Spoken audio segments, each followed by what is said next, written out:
자, 그래서 임으로 가게 되는 겁니다, 이제. 임은, 이것은 북쪽으로 의미하겠죠. 숫자로는 일육수, 양이니까 일, 혹은, 이건 밤을 의미하죠. 또 겨울을 의미해요. 요거 가지고 먼저 생각해 보자. 낮에는 모든 게 다 보죠. 경신까지는 볼 수 있는 거예요. 가을이니까, 저녁 때니까. 그 신금이라는 것은 시간으로는 5시, 7시 사이예요. 겨울에는 5시면 거의 캄캄해지긴 하지만 사물이 보일 정도는 돼요. 근데 임으로 가면 이건 이미 밤이 돼버린 거죠. 한 10시 이쯤 된 거예요. 뭐 이건 지지로는 술토가 있으니까 7시, 9시에 술시라고 얘기하는데 그건 빼고 천간으로 얘기하면 이것은 밤이 깊어져 버린 거죠. 이때는 아무것도 안 보이죠. 그러면 계로 갔을 때는요. 이건 자정이죠, 자정. 자, 이렇게 한번 생각해 봐요. 보이지 않는다는 거죠. 수는 어떤 걸 의미하는 거냐? 그 자체가 생각을 의미하는 겁니다. 생각을 의미하는 거예요, 수는. 겨울을 의미하는 거예요. 지형으로는 우리 지구촌을 나가면 러시아나 이쪽이 되겠죠. 신장방광, 혈액, 맛은 짠맛, 금은 매운맛. 근데 이 물의 속성을 한번 봐요. 소리 없이 흘러가죠. 동그란 데 놓으면 동그랗게, 네모난 데 네모나게 이렇게 되죠. 아무 데나 적응하죠. 소리 없이 적응하죠. 열을 가면 기체가 되거나 차갑게 하면 고체가 되거나 적당하면 액체가 돼서 흘러가기도 해요. 이렇게 변하는 물질은 없다 그랬죠. 그래서 목화토금까지 만들 수 있는, 목화토를 다 만들 수 있는 근원이 그 안에 있는 거, 생명을 만들 수 있는 근원이. 물은 정말 고찰해 봐야 되는 거예요. 지지론으로 얘기할 때 칼 공부하는 사람은 좌우충이란 개념만 공부해요. 사해충만 공부를 해요. 물과 물이 충돌한다. 쥐와 말이 충돌을 했어. 혹은 돼지와 뱀이 충돌을 했어. 이런 개념이에요. 근데 우리가 동양철학을 근간으로 깊이 들어가려면 육기론을 공부해야 되는데 좌우를 소음군화라 그래. 그건 뭐냐면 물과 불이 만나면서 군화, 불작용이 난다는 거야. 물이 불이 된다는 얘기를 하고 있는 겁니다. 그 자체가. 그럼 물이 불이 되는가? 물이 불이 되죠. 어떻게? 물이라 그러면 우리가 바닷물이나 우리가 음용수나 이런 건 물이라고 생각하는데 액체를 물이라고 생각하면 돼요. 석유도 물이잖아요, 그러면. 석유에 열을 가하면 폭발해서 화로 가버리잖아요. 그래서 소음군화가 개념이 되는 거예요. 실제 자연현상으로. 그런 개념을 갖고 좌우충이라고만 보지 말고, 그러니까 수는 겨울을 의미한 거고, 겨울에 있는 것은 모든 게 정지되어 있는 건데, 정지되어 있는 것은 새로운 움직임을 추구하게 되어 있는 거야. 그러니까 임계수로 태어나면 항상 생각이 많고 무엇인가를 해야 된다고 자꾸 생각하는 거예요. 생각은 많고 행동력은 떨어지는 거. 이게 수의 특징이에요. 생각은 많고 실제로 밀어붙이는 힘은 적은 거. 그래서 임수의 성질은 어떤 거냐면, 임수의 성질은 남성적인 거예요. 여기서 남성적이라고 얘기한 건 뭐냐면 부드럽다고 얘기하는 거예요. 일반적으로 남성적, 여성적 개념을 제가 이 강의를 하면서 계속 교정을 했는데, 갑병, 무, 경, 임으로 태어나면 남자니까 파이터 같은 느낌일 거다라고 생각을 했거든. 근데 그게 아니라 그랬죠. 아기가 막 나왔는데 지금 신생한데 얘가 파이터 같을까? 새싹이 막 올라왔는데 얘가 파이터 같을까? 꽃이 막 폈을 때 이게 파이터 같겠냐고. 금이 막 생성된 경우보다 파이터 같겠냐고요.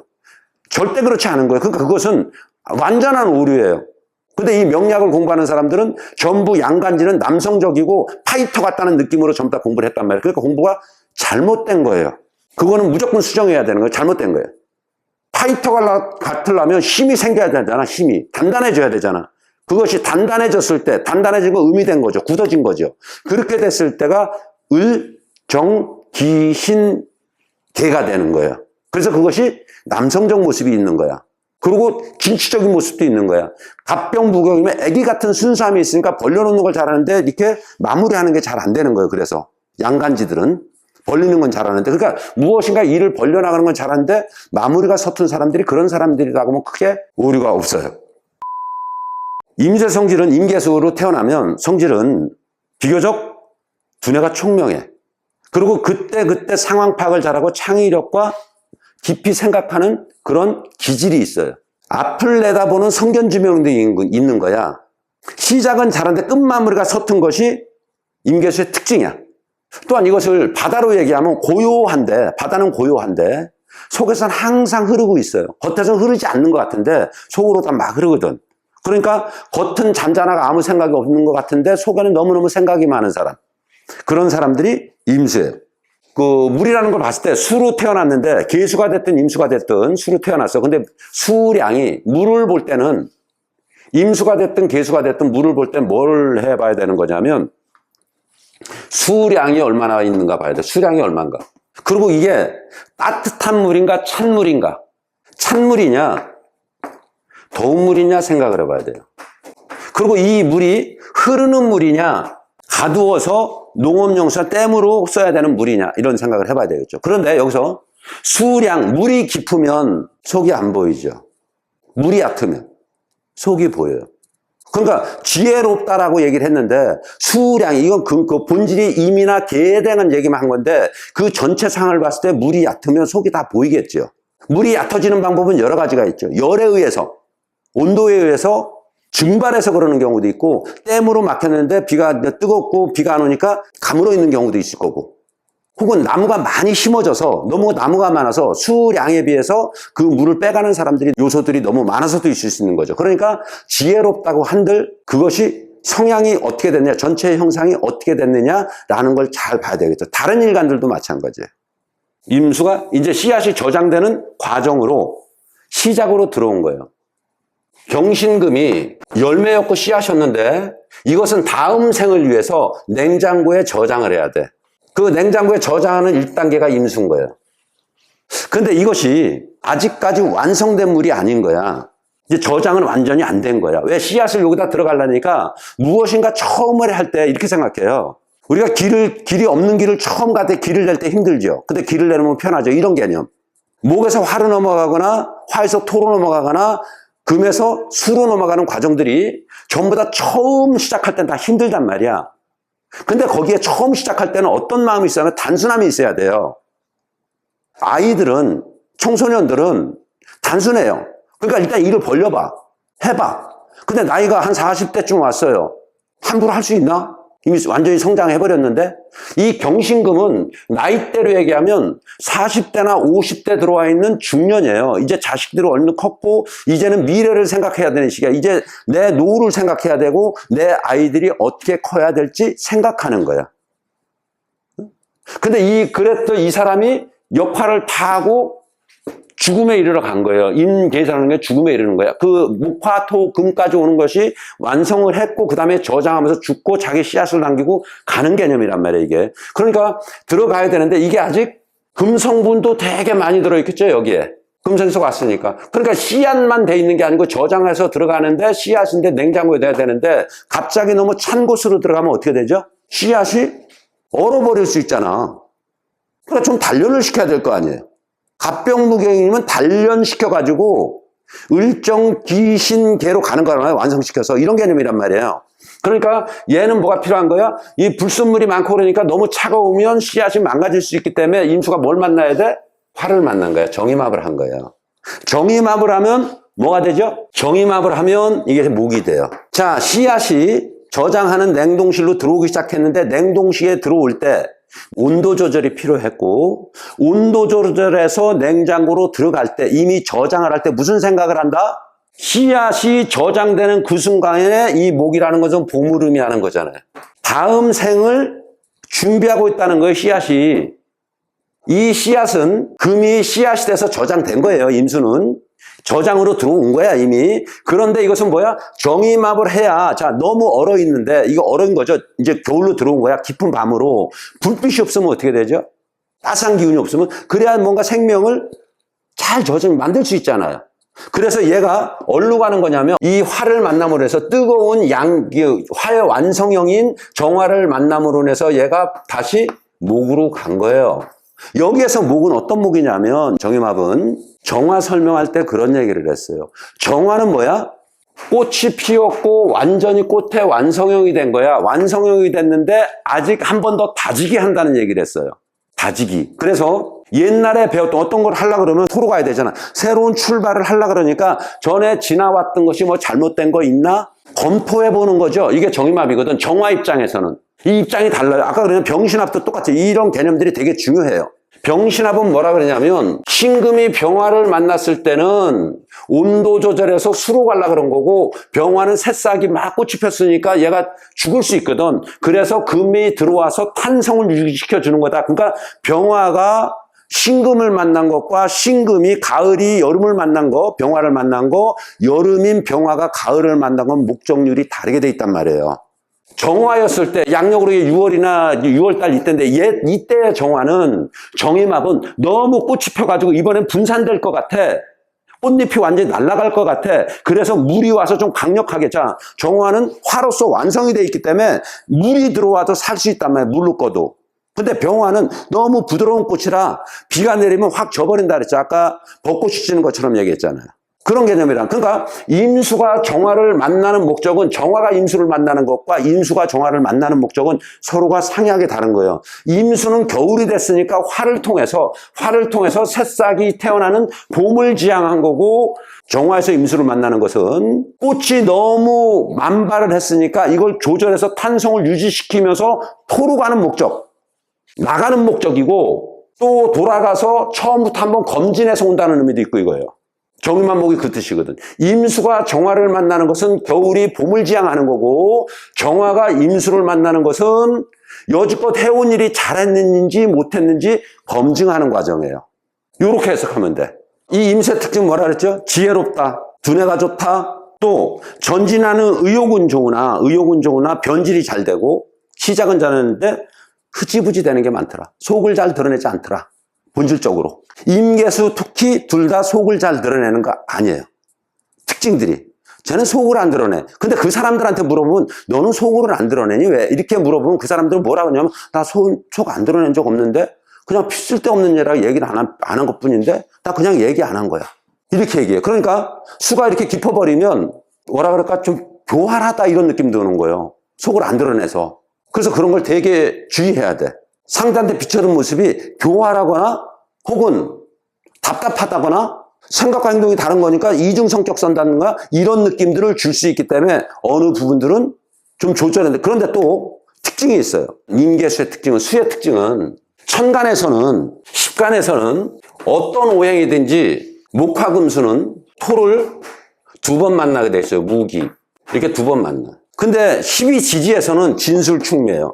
그래서 토를 4번 만나요. 4번 만나기 때문에 수일주들은 나를 극하는 오행이 6번을 만나게 되어 있는 거예요. 그러니까 수일주들이 토를 4번이 아니고 6번을 만나는 것은 그런데도 불구하고 따지는 게 다른 사람보다 20%, 2개가 더 나온다는 얘기잖아요.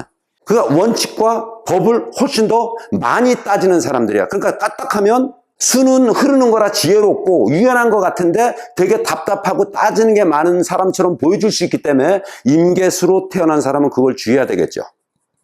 사람들한테 따지는 게만 불편하게 줄 수 있잖아. 속도 드러나지 않는데 불편하게 할 수 있잖아. 그래서 그거 되게 신중해야 되겠죠. 그러면 그렇게 얘기한다면 금은 토를 몇 번 만나? 6번. 인성을 6번 만나는 거야. 그러니까 금일치 경신금으로 태어나면 다른 사람보다 이기적인 모습이 20%가 더 나올 수 있다 이 뜻이에요. 그러면 목은 토가 20%가 더 나니까 결국 목은 돈이잖아. 돈 문제, 돈을 많이 벌거나 돈에 분쟁이 생길 수 있는, 남자라면 여자 분쟁이 생길 수 있는 요소가 20%가 더 있다는 얘기죠. 화는 화생토니까 식상이라 그러죠. 남을 배려하거나 호기심이나 이런 게 다른 사람보다 20%가 더 나올 수 있다는 얘기죠. 이렇게 접근하면 십신에 대한 그 카테고리도 어느 정도 이해가 될 수 있겠죠. 그래서 임수가 되면 어떻게 한다? 임수가 정화를 만나는 것과 정화가 임수를 만나는 것. 임수인 남자가 정화 여자를 만난 것과 정화 여자가 임수 남자를 만나는 개념은 겨울에서 여름을 만나는 거냐, 여름에서 겨울을 만나는 거냐. 이 개념인데 임수가 정화를 만나는 것은 따스함을 유지시켜서 씨앗 생명을 유지시키고 보관했다가 봄을 기약하는 행위고, 정화가, 여름인 정화가 임수를 만나는 것은 아직은 완성이 안 됐으니까 탄성도 유지시키면서 지금 목화토 과정을 오는 것이 잘못된 게 있는가 없는가를 검증하는 그런 시간이고, 그 다음에 토로 넘어간다. 이렇게 해석하면 되겠죠. 10간의 마지막이 되겠네요. 계수. 이거 완전한 겨울인 겁니다. 완전한 음지인 거야. 완전한 북쪽인 거야. 완전한 북쪽. 육수. 음이니까 육수. 완전히 동토로 얼어버린 얼음물이 된 거예요. 빙하에 닫혀있는 씨앗 같은 느낌이라고 생각하면 돼요. 그 씨앗은 무슨 생각을 할까? 이미 굳어 있어. 봄을 너무너무 기다리죠. 근데 이게 완전히 얼어 있는 거야. 완전히 냉동 상태로 있는 거야. 수의 본기인 거야. 완벽한 이제 그 응고된 작용을 한 거야, 씨앗으로서. 모든 게 정지해 있는 시간이라고 생각해야 돼요. 자정, 모든 게 잠들어 있는 시간. 계수의 성향은 어떤 거냐면 지모가 뛰어나요. 임계수들이 머리가 좋다고 내가 설명을 했죠. 지모가 뛰어나고 아이디어가 특출하고 준법 정신이 좋다. 임계수 준법 정신 좋습니다. 왜? 토를 2번 더 만난다 그랬죠. 임기응변의 느만 타입. 이런 사람 특징이 씨앗이니까, 새싹이니까 완성해서 뭉쳐진 거니까 이것은 리더를 하는 능력보다는 참모를 하는 능력이 훨씬 뛰어난 겁니다. 씨앗이니까. 새싹이 이렇게 자라게 하는 역할을 하는 거니까 밀어주는 역할을 해야 되는 거잖아. 참모나 지휘, 보좌 역할이 더 잘 어울리고 매사에 조용하고 순응하고 애교를 겸비해서 상대의 심리 파악을 잘한 물론이고 마음 씀씀이도 비교적 자상한 편인데 아는 것에 비해서 실천이 부족하고 남이 어려운 일을 보면 고민은 많이 하는데 실제 도움은 잘 안 주고 그런 모습이 있어요. 또 어떤 곳에서나 이렇게 활용될 수 있는 물처럼 자유자재로 변신하고 적응할 수 있는 능력이 있는데 때로는 변덕스럽거나 지조 없는 모습이 보일 수 있다. 임계수 비슷한 거예요. 임계수 비슷한 거예요. 그런 부분들은. 임계수 수로 태어나면 임은 계수로 가서 수 씨앗을 저장해서 새 생명자 금이 수로 변하면서 씨앗이 된 거예요. 저장이 된 거예요. 이거 봄을 기약하고 있는 거야. 봄을. 이제 잠들어 있는 거야. 근데 이 계수는 또 특징이 어떤 특징이냐면 눈물이 많아요. 되게 감성적인 거예요. 어떤 의미로는 생명을 만드는 옹달샘 같이 생각해 보세요. 촐랑촐랑 소리 나고 산골짜기 옹달샘, 얼어 있는 거, 사람이 찾지 않는 깊은 산속의 옹달샘. 그 옹달샘 입장에서 그 상황을 보면 의인화시켜서 보면 어떨까요? 사람이 찾지 않는 깊은 산속의 옹달샘이야. 촐랑촐랑 소리 내고 흐르는데 항상 외로워하지 않을까? 외로움을 많이 타는 거예요. 그 눈물도 많은 거예요. 감정 변화가 되게 섬세한 거예요. 그러니까 그런 사람의 특징이 TV보다도 잘 울고 영화보다도 잘 울고 소설을 읽다가도 잘 울고 누군가의 얘기에 금방 호응돼갖고 그냥 바로 눈물이 흐르고 이런 모습이 그 식간 중에서 계수의 특징이 그 특징이 제일 많아요. 눈물이 많아요.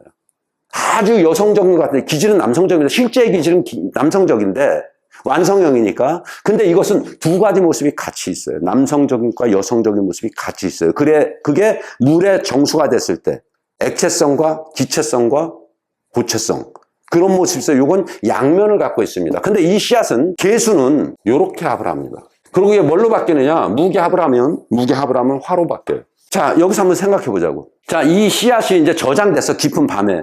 근데 이 무는 언제냐면 갑을, 병정, 무. 완벽하게 뜨거운. 요게 언제냐면 계절적으로는 7월 달쯤 된 거예요. 6, 7월이 여기 있는 거야. 이게 그 양력으로 5월, 6월에 해당된단 말이야. 근데 7월, 8월 여기 경계선에 여기 있는 거예요. 그러니까 경신임계는 목화, 금수. 그러니까 봄, 여름, 목화, 금수, 경신임계, 겨울, 봄, 여름, 겨울 사이에 환절기로 딱 조절한 거예요. 그러니까 여기에 열이 엄청나게 있는 거예요, 열이.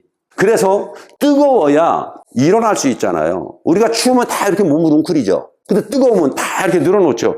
더워 죽겠어. 늘어나잖아요. 그러니까 차갑게 하면 응고되고 열을 가하면 분열하게 돼 있는 거야. 커지게 돼 있는 거야. 열 받아 죽겠어. 그러면서 막 움츠리는 사람 없잖아요. 뚜껑 열렸어. 그래서 움츠리는 사람 없잖아. 뚜껑 열리면 커지는 거잖아. 열을 받으면. 이런 개념이잖아. 그러니까 얘는 목적이 어디 있어요? 뜨거운 열당을 통해서 토국수를 당하긴 하지만 열당을 통해서 씨앗이 발아다면서 꽃을 피는데 화로 가는데 목적을 줬다는 거예요. 목적을. 이 씨앗은 아까 임수는 정임합을 하면서 목으로 갔어요. 목으로 가는 걸 목적으로 정했어. 근데 이 계수는 무게합을 하면서 완전히 꽃을 피는데 목적을 뒀다는 거예요. 자, 여기서 한번 보자고요. 근데 무토 입장에서는 보세요. 무토 입장에서는 이 물이 없으면 이 산이 불이 아직은 이게 기토는 완전히 완성형의 토란 말이에요. 완성형. 그리고 너무 뜨거워가지고 열이 있어갖고 거의 분화되기 일보 직전의 모습이에요. 막 이렇게 커 있는 거. 정지되어 있는 상태인 거야. 너무 열받으면 아무것도 생각 안 나는 것처럼. 이게 정지되어 있는 상태야. 그러니까 정지되어 있는 상태에서 금으로 넘어가는 거고, 이건 뜨거워서 막 타오르는 거니까 수가 들어와서 조절해줘야, 무게합을 해줘야, 이게 땅이 뜨겁지 않고 온도가 적당히 수분이 들어있는 땅으로 됨으로 인해서 화가 될 수도 있고, 목이 자랄 수 있고, 다 그 모습이 있는 거예요. 열만 많으면, 여기 이 무토에 뜨겁기만 한 열기가 있으면 나무가 들어가면 다 타버리잖아요. 그러니까 계수가 들어감으로 인해서 정화에서 무토로 와서 열이 너무 뜨거워졌는데 다시 뒤로 몰아주는 역할을 하는 거죠. 무게합하면 화로 가니까 화생토잖아. 한 템포 뒤로 간 거죠, 이렇게. 여기도 조절되고 있는 거죠. 얘는 뒤에 가면서 여기에서 좀 더 완성된 기토를 만들기 위해서 약간 여기도 뒤에서 다지게 하는 모습이죠. 계수 입장에서 완전히 얼어 있으니까 이 열을 받은 땅을 통해서, 불을 통해서, 그래서 화토를 여름이고 환절기죠. 이건 공존하는 거예요. 목화 공존. 그러니까 봄, 여름은 공존이고 뜨겁다로. 금수 공존. 그러니까 가을과 겨울은 차갑다로 공존. 이렇게 되는 거예요. 근데 이 화가 화와 토가 작용을 하려고 그러면 작용이 되려고 그러면 수분이 쭉 들어가야 아까 병신합 했었잖아요.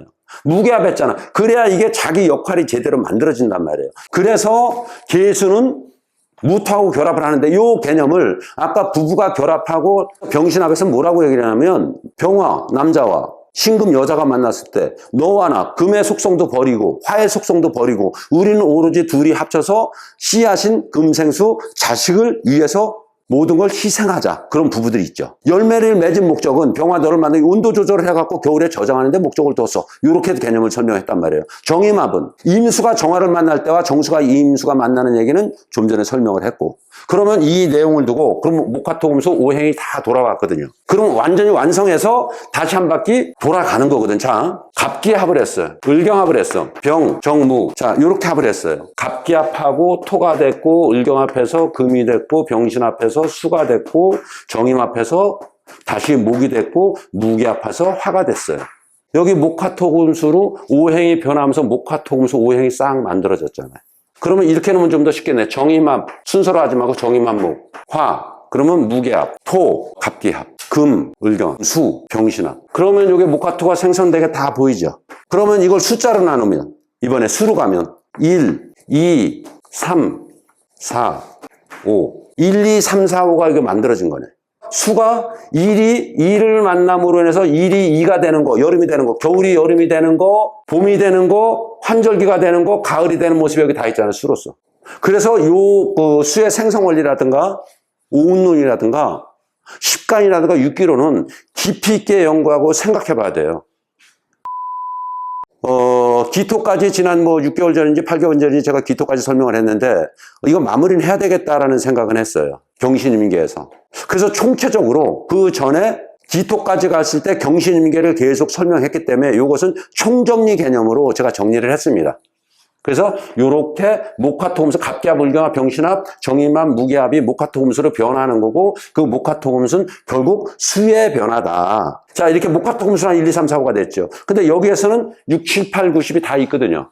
6, 7, 8, 9, 10은 어떻게 생성되는 거고, 우리가 그 철학을 공부하면서 수의 생성 원리에 대한 공부를 안 해요. 숫자가 생명인데, 숫자가 변화가는 게 생명인데, 숫자가 분열하는 게 생명인데, 명리학을 공부하면서 수의 생성 원리, 갑을병정은 외우게 하는데 수의 생성 원리, 수가 1, 2, 3, 4, 5가 갑병무경임에 을정귀신계에 숫자가 배치돼야 되는지, 그 숫자는 어떻게 형성돼야 되는지, 어떻게 해서 만들어지는지라는 그 강의를 하는 사람은 없어요. 그래서 이런 생각들을 제가 씨앗을 던져놨으니까 어떻게 생성될까라는 고민을 많이 해보시길 바라면서 시간에 대한 것, 갑에서 개까지 이 정리의 시간을 마무리할까 합니다. 오늘 그 강의는 여기까지 하겠습니다. 애쓰셨어요.